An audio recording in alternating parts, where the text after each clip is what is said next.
మేము నాకు తెలిసి మా పార్టీకి సంబంధించి అందరికీ అన్ని రకాలుగా ఇంపార్టెన్స్ ఇచ్చుకుంటూ ఏ కులాల వాళ్ళకి ఎంతగానం వాట్ ఈస్ అవర్ 52 మంది కమ్మ సామాజిక వర్గానికి మీరు 56 కమ్మ సామాజిక వర్గానికి చెందిన వాళ్ళకి తర్వాత నాకు తెలిసినంత వరకు నాకు చూచాయికే నేను చెప్తా ఓకేనా సార్ రెడ్డి సామాజిక వర్గం అని అంటారా వాళ్ళకు ఉంటే మహా అయితే ఒక 5 సీట్లు వచ్చి ఉంటాయి 4-5 ఉంటాయి ముస్లిం సామాజిక మైనార్టీలకి మీరు కేటాయించింది ఎక్కడ తర్వాత ఎస్సీ ఎస్టీ సామాజిక వర్గాలు బీసీలకు మీరు కేటాయించింది ఎంత పోనీ బీసీలకి మీరు మీ పార్టీలో బాగా ప్రాతినిధ్యం వహిస్తారని అన్నప్పుడు బీసీలకు మీరు ఇచ్చిన ఇది ఎంత ఉంది వాళ్ళకి ఎన్ని సీట్లు ఇచ్చారు మీరు ఉన్న 5 ఏళ్లలో బీసీ కార్పొరేషన్ ఏర్పాటు చేయగలిగారా బీసీలకి ఏదైనా ప్రాతినిధ్యం కల్పించగలిగారా ఇవన్నీ ఇక్కడ కావాలి కదా ఇప్పుడు ఈ ఎన్నికలకు వచ్చేసరికి మీరు వైఎస్ఆర్ కాంగ్రెస్ పార్టీ ఇవ్వలేదు కులాల ప్రాతిపదికన మేమంతా చాలా మీరు ఇది మాట అడిగినప్పుడు నేను ఒక చిన్న ఎగ్జాంపుల్ చెప్తాను రాయలసీమ ప్రాంతంలో నాకు తెలిసి 52 సీట్లు ఉంటాయండి 52 అందులో 49 కర్నూలు అనంతపురం అండ్ 49 చిల్లర ఆల్మోస్ట్ జనరల్ సీట్స్ ఉంటాయి అవును అందులో ఎంత మంది ఒకటే ఇప్పుడు మీరు కమ్మవారు అని అన్నారు కాబట్టి నేను కూడా రెడ్డి సామాజిక వర్గానికి అందరినీ సమానంగా చూసామని అన్నప్పుడు డెఫినెట్ గా మేము అందరినీ సమానంగానే చూసాం మాకు ఈ కులం ఆ కులం అని ఏ రోజున మేము కుల ప్రాతిపదికన ఎవరిని కూడా డిఫరెన్షియేట్ చేయలేదు అలా డిఫరెన్షియేట్ చేసి ఉంటే ఇవాళ రోజున జ్యోత్స్న మీ ముందర వచ్చి కూర్చోదు అలా మా పార్టీ ఆంధ్రప్రదేశ్ రాష్ట్ర పార్టీ అధ్యక్షుడు ఎవరండి ఆంధ్రప్రదేశ్ రాష్ట్ర పార్టీ అధ్యక్షుడు ఎవరండి ఏ కులానికి చెందినటువంటి వాళ్ళండి బీసీఏ కదండి మా పాలిట్ బ్యూరోలో ఎంతమంది బీసీలు ఉన్నారు ఎంతమంది ఎస్సీలు ఉన్నారు ఎంతమంది ఎస్టీలు ఉన్నారు ఎంతమంది మహిళలు ఉన్నారు మా సెంట్రల్ కమిటీస్ లో ఎంతమంది ఎస్సీలు ఉన్నారు ఎంతమంది ఎస్టీలు ఉన్నారు ఎంతమంది బీసీలు ఉన్నారు ఓసీల్లో కూడా ఇప్పుడు మాలాంటి వాళ్ళం వేరే కులాలకు చెందినటువంటి వాళ్ళం ఎంతమంది ఉన్నాం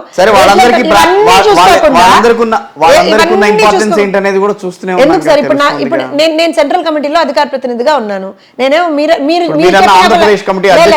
ఆయన ఏ పదవిలో ఉన్నాడు ఆయనకి ఇచ్చిన ప్రాధాన్యత ఆయనకి ఏం ప్రాధాన్యత ఇవ్వలేదండి చంద్రబాబు నాయుడు గారి తర్వాత ఆయనే మాకు ఉండొచ్చు డెఫినెట్ గా రాష్ట్ర పార్టీ అధ్యక్షుడు ఆయన అన్ని అడుగుతున్నా మేడం ఏమంటాను ఆ పార్టీ ఏం లేదు ఈ పార్టీ ఏం లేదు అందరికి అన్ని రకాలుగా ప్రాతినిధ్యం కల్పిస్తున్నారు కదా అని అన్నప్పుడు మీరు కాదని అన్నారు కాబట్టి నేను అడిగాను నేను ఆ మాట నేను ఎందుకన్నాను వాళ్ళ importance giving to the people అంటే వాళ్ళ సమస్యల గురించి కావచ్చు వాళ్ళని ఇంపార్టెన్స్ ఇవ్వడంలో కావచ్చు అని అంటున్నాను నేను ఇప్పుడు బీసీల గురించి మీరు మాట్లాడు లెట్స్ టాక్ ఇప్పుడు ఇందులో పెద్ద ఇంకా ఏమన్నా ఇది చేసేది లేదు మీరు టాపిక్ తీసుకొచ్చారు కాబట్టి బీసీల గురించి మాట్లాడుతుంది ఇప్పుడు మా పార్టీలో ఉన్నటువంటి బీసీలకు ఎవరికైతే మేము స్థానాలు కల్పించాము ఇప్పుడు యనమల గారిని ఎవరైనా తీసుకోండి ఆయన పాత్రుడు గారిని తీసుకోండి యనమల గారిని తీసుకోండి ఇన్నేళ్ళుగా వాళ్ళని చూస్తున్నారు మీరు ఏ రోజునైనా సరే వాళ్ళ డ్యూటీస్ లో ఎవరైనా ఇంటరప్ట్ అవ్వడమో ఇంటర్ఫియర్ అవ్వడమో చూసారు మరి వాళ్ళకున్న స్థానం వాళ్ళకుంది వాళ్ళు ఎంత హయ్యర్ పొజిషన్ లో ఉన్నారు ఎంత ఇండిపెండెంట్ గా వర్క్ చేస్తున్నారు అనేటువంటిది ఇన్ని సంవత్సరాలుగా చూస్తున్నాం ఇన్ని సంవత్సరాలుగా ఇవాళ కాదుగా ఇప్పుడు నేనే ఉన్నాను నేనేం మీరు చెప్పిన కులానికి చెందినటువంటి దాన్ని కాదు బ్రాహ్మణ సామాజిక వర్గానికి చెందినటువంటి దాన్ని మరి అలాంటప్పుడు నాకు కేంద్ర కమిటీలో స్థానం కల్పించారు ఇవాళ నాకెంత ఇంపార్టెన్స్ ఇస్తున్నారో కూడా మీరే చూస్తున్నారు కదా సో డెఫినెట్ గా ఇట్ ఈస్ నాట్ అబౌట్ ఒక ఎవరికి ఇవ్వడము ఎవరికి ఇవ్వకపోవడము అనేటువంటిది కాదు అండ్ ఆల్సో బ్రాహ్మణులకు సంబంధించినటువంటి సమస్యలు వచ్చినా మేము రెస్పాండ్ అవుతాము మేము వాటికి పోరాటం చేస్తాము కమ్మవారికి సంబంధించినటువంటి ఇష్యూస్ వచ్చినా మేము పోరాటం చేస్తాం రెడ్లకు సంబంధించిన వస్తాము బీసీ అబ్బాయి అమర్నాథ్ గౌడ్ రోడ్డు మీద పెట్రోల్ పోసి తగలబెట్టేస్తే ఎవరు వెళ్ళారండి మేం కాదా వెళ్ళింది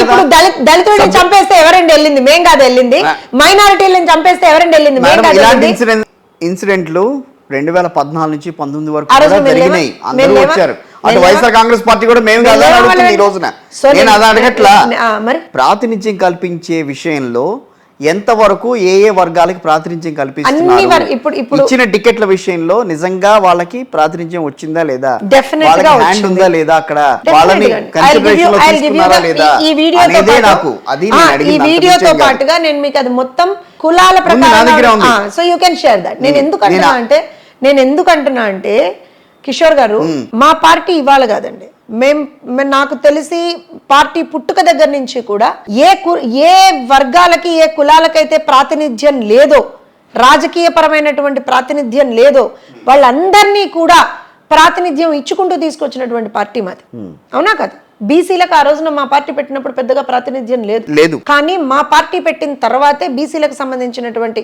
ప్రాతినిధ్యాన్ని మేము తీసుకొచ్చుకున్నాము. ఎక్కడికక్కడ వాట్ షుడ్ వి సే అసలు ఆ కులాలకి అసలు రాజకీయపరమైనటువంటి రంగ ప్రవేశాన్ని కల్పించిందే మేం కదా. కాదని ఎలా అంటారు మీరు? You cannot deviate, you cannot probably say that madam మీరు చేయలేదు అని అనడానికి. నేనేం అనట్లేదు ఆ మాట, కానీ బీసీలకి ముఖ్యమంత్రి పదవి ఇస్తానన్న వాళ్ళు పక్కకి తప్పుకున్నారు.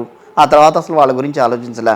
ఇప్పుడున్న గవర్నమెంట్లో 4-5 బీసీలు ముఖ్యమంత్రులుగా ఉన్నారు. అంటే ఐ మీన్ దాన్ని ఏమంటారు, ఉప ముఖ్యమంత్రులుగా కొనసాగారు మొన్నటి వరకు. బీసీలకు ప్రాతినిధ్యం వహించట్లేదని చెప్పి మీరు ఆ పార్టీనని ఈ పార్టీని అనే బదులు ఓవరాల్గా నిజంగా రాష్ట్రంలో అన్ని వర్గాలకి ప్రాధాన్యత దక్కుతుందా? ఆ పార్టీ అని నేనైతే ఒక విషయం చెప్తాను, నాకు ఆ పార్టీ సంగతి తెలియదు, వాళ్ళని చూస్తున్నాం మేము. కానీ మా పార్టీ సంగతికి వచ్చేటప్పటికి మాత్రం 42 సంవత్సరాలుగా మేము ప్రాతినిధ్యం ఇస్తున్నాం, ఇంపార్టెన్స్ ఇస్తున్నాం. వాళ్ళ సమస్యల పట్ల మాకు ఎక్కడికక్కడ అవగాహన ఉంది. వాళ్ళ సమస్యల పట్ల పోరాటం చేస్తున్నాం, వాళ్ళకి ప్రాతినిధ్యం ఇస్తున్నాం. అటు ఫైనాన్షియల్ గా కావచ్చు, రాజకీయ పరంగా కావచ్చు, సోషల్ గా కావచ్చు, అన్ని రకాలుగా అన్ని రంగాల్లో కూడా వాళ్ళని ముందరికి తీసుకెళ్లేటువంటి ఒక ప్రయత్నం 42 సంవత్సరాలుగా మేము చేస్తూనే ఉన్నాం. మా పార్టీ పరంగా అయితే I'm very clear on that, అందులో డౌట్ లేదు. ఇప్పుడు మీకు ఒక చిన్న ఎగ్జాంపుల్ తీసుకుంటే కూడా మన హిందూపూర్ పార్లమెంట్ కాన్స్టిట్యున్సీకి సంబంధించి అక్కడ ఒక వడ్డెర సామాజిక వర్గానికి చెందినటువంటి వ్యక్తిని మేము మా పార్లమెంట్ ప్రెసిడెంట్ గా పెట్టాం మేము. సో వీఆర్ వెరీ క్లియర్, స్లోగా we build that political steps for them. Kamma సామాజిక వర్గానికే కాదు అన్ని సామాజిక వర్గాలకు ప్రాధాన్యం కల్పించాలి అన్నది మెల్లిగా తెలుసుకుంటున్నట్టుంది. ఎందుకు మెల్లిగా? మేము మా పార్టీ పుట్టిన దగ్గర నుంచి ఇప్పుడు యనమల గారు ఇవాళ వచ్చారా, అయ్యనపాత్రుడు గారు ఇవాళ వచ్చారా, ఎర్రనాయుడు గారు ఇవాళ వచ్చారా? ఎప్పటి నుంచి ఉన్నారండి వాళ్ళు ఎక్కడి నుంచి? వాళ్ళందరూ కమ్మ సామాజిక వర్గానికి చెందినటువంటి వాళ్ళు. మరి అందరికి సరే, ఇప్పుడు నేను ఒక విషయం చెప్తాను చూడండి కిషోర్ గారు. కన్వీనియన్స్ బేస్డ్ గా ఒక పార్టీకి ఒక కులన్ ట్యాగ్ అంటించేటువంటి ఒక ప్రక్రియ వాళ్ళు చేశారు. నేను I'm not talking about you, but వాళ్ళు చేశారు దాన్ని. నేనేమంటానంటే మేము ఏ రోజున కూడా టీడీపీ చేస్తుంది, ఏ రోజున కూడా నో, అబ్సల్యూట్లీ ఓన్లీ రెడ్లే వాళ్ళంతా ఆ పార్టీలో ఉన్నదంతా. We never say that. మా పార్టీలో లేరా రెడ్లు? మా పార్టీలో లేరా రెడ్లు? ఇద్దరు ఉన్నారు. మా పార్టీలో లేరా రెడ్లు? ఆ పార్టీలో కమ్మారు లేరా? వినండి, మా పార్టీలో లేరా రెడ్లు? ఎంతమంది ఎమ్మెల్యేలు ప్రాతినిధ్యం వహించట్లా? వినండి. కానీ వినండి ఒకటి వాళ్ళు కమ్మవాళ్ళను దూషించినట్టుగా కిషోర్ గారు కుల రాజకీయాల కోసం ఎందుకు నడుస్తోంది? అది మీరు రాజకీయాలతో ఎందుకు? మా పార్టీ ఎప్పుడు లేదు కులపరంగా, మా పార్టీ ఎప్పుడు కులపరంగా రాజకీయం చేయలేదు అక్కడ లేదు. మా పార్టీ ఎప్పుడు కులపరంగా రాజకీయాలు చేయలేదు, ఎప్పుడు చేయలేదు. ఇవాళ కాదు, ఎప్పుడు చేయలేదు. కులాల్ని టార్గెట్ చేస్తూ ఒక పర్టిక్యులర్ కులాల పరంగా రాజకీయం చేసింది వైఎస్ఆర్సీపీ, మేము కాదండి. ఎప్పుడు చేయం. 2019లోనే వైఎస్ఆర్సీపీ వచ్చింది. 40 ఏళ్ల రాజకీయ జీవితం, 14 ఏళ్ల ముఖ్యమంత్రి పదవులు అనుభవించిన వాళ్ళు ఏనాడు కూడా రాజకీయాల్లో వీళ్ళే ఉండాలని చెప్పి ఏ రోజు శాసించలేదా?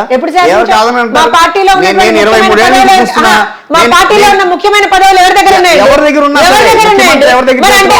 పదవులేమో మేము వేరే వాళ్ళకి ఇచ్చేయకూడదా? పదవులేమో వేరే కులాలకి ఎవరికి ఇస్తే అది కనపడదా మీకు? అలా ఎలా ఉంటుంది సార్? ఎలా ఉంటుంది సార్? అలా మా పార్టీలో వేరే కులాలకు మేము ప్రాతినిధ్యం ఇవ్వలేదా? మా పార్టీలో హైయెస్ట్ పొజిషన్స్ ఒక్క కులాలకి మాత్రమే పార్టీలో ఉంటుందని మాట్లాడుకోవడం అనేది నచ్చట్లా. నేను అదే చెప్తున్నాను. ఈ మాట నేను ఎందుకు చెప్తున్నాను అనంటే, ఈ గత 5 సంవత్సరాలుగా మళ్ళీ 5 సంవత్సరాలు ఖచ్చితంగా ఒక కులాన్ని దుర్భాషలాడుతూ ఒక కులాన్ని కంటుగా చేశారు. సంబంధించిన ఎమ్మెల్యేలు కూడా దాంట్లో ఉన్నారు కదా, మరి వాళ్ళు ఏమంటారండి? కులాన్ని తిడుతుంటే కాంగా కూర్చున్న వాళ్ళు ఏమంటారు? ఎందుకు తిట్టాలి? ఒక కులాన్ని ఎందుకు తిట్టాలి? ఇప్పుడు నేనున్నాను, నేను బ్రాహ్మణ సమాజ వర్గానికి చెందినటువంటి మహిళని, నేను పట్టుకొని వేరే కులాన్ని తిట్టచ్చా? నా ఇష్టమైతే వినండి. లేదు కిషోర్ గారు, నా సామాజిక వర్గాన్ని నేను ఎంత పెంపొందించుకోవాలో అంత పెంపొందించుకోవచ్చు. అంతేగాని పక్క కులాన్ని తిడతాను, వాళ్ళని తిట్టుకుంటూ పోతాను, వాళ్ళని తిడితేనే నాకు మనుగడ అంటే అదా? అది కాదు. ఇప్పుడు వీళ్ళు చేసిందండి గత 5 సంవత్సరాల్లో వీళ్ళు చేసిందండి లేదు వీళ్ళు గత 5 సంవత్సరాల్లో చేసిందేంటి? You have to see. నేను ఏమంటున్నా అంటే, మీ పాయింట్ నాకు అర్థమైంది Kishore garu. You're talking on larger note, కులాల ప్రకారంగా ఎందుకు అనేది మీ పాయింట్. కానీ నేనేమంటున్నా అంటే, అసలు ఇంత కుల రాజకీయం ఎప్పుడు చూడలేదు మనం. 5 సంవత్సరాలుగా కులాలను బేస్డ్ గానే సార్ ఇప్పుడు ఒక ఎన్నికల కమిషనర్ పనిచేయడానికి కూడా కుల వంట కడతారు.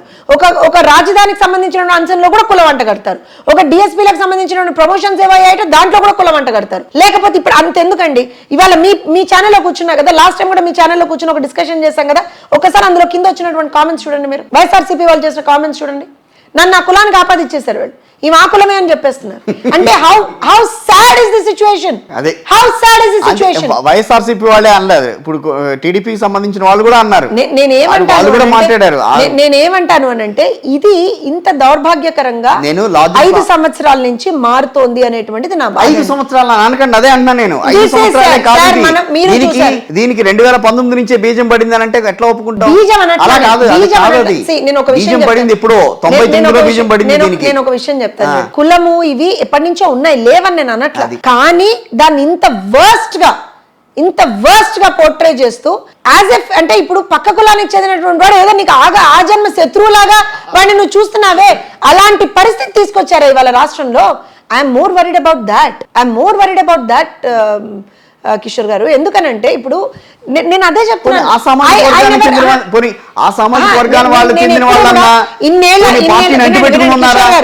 కిషోర్ గారు ఇన్నేళ్ల నాకు తెలిసి నా పబ్లిక్ లైఫ్ అండ్ నా ప్రొఫెషనల్ లైఫ్ అండ్ నా దీంట్లో నా అకాడమిక్ లైఫ్లో ఏ రోజున కూడా నేను కుల సంబంధంగా నేను ఈ కులం అని చెప్పుకోవాల్సిన దౌర్భాగ్యం నాకు ఎప్పుడు రాలా. దౌర్భాగ్యం అని ఎందుకు అంటున్నా అంటే నా కులం నాకుంది, I'm good in that's fine. కానీ ఏ రోజున కూడా నేను ఆ కులం కాదురా బాబు, నేను ఈ కులం అని చెప్పుకోవాల్సినటువంటి ఒక పరిస్థితి ఈ 5 ఏళ్లలో తీసుకొచ్చారు, which is what is very saddening. And నాలా ఎంతో మంది ఉంటారండి. 5 ఏళ్లలో రాలేదు madam sir.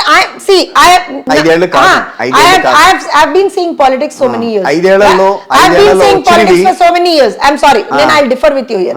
I've been seeing politics for so many years. కానీ ఇలాంటి పరిస్థితి అంటే కుల ప్రాతిపదికన ఒక దౌర్భాగ్యపు రాజకీయాలు మాత్రం ఈ 5 ఏళ్లలో చాలా ఎక్కువైపోయాయి, చాలా. And it's some sort of an insanity అంటాను. అదే రకమైన కుల రాజకీయం 2014 నుంచి 19 వరకు జరిగి అదే దెబ్బ కొట్టి 2019కి ఇటు పక్కకి తిరిగింది. అది అప్పుడే అప్పుడు కూడా అదే జరిగింది, ఇలాగే జరిగింది. నేను ఉన్నవాడిని, నాకు కూడా తెలుసు. నేను చెప్తున్నాను కదండి, ఎందుకనంటే మీరు ఇప్పుడు మేము ఆ రోజున పట్టుకొని ఎవరు పెత్తందారి వ్యవస్థ నడిచిందనే అది తెలియదు. ఏముంది, ఏం పెత్తందారి ఇప్పుడు ప్రభుత్వంలో ఎవరు పెత్తందారి వ్యవస్థ నడుస్తుందండి? ఎవరు పెత్తందారి వ్యవస్థ?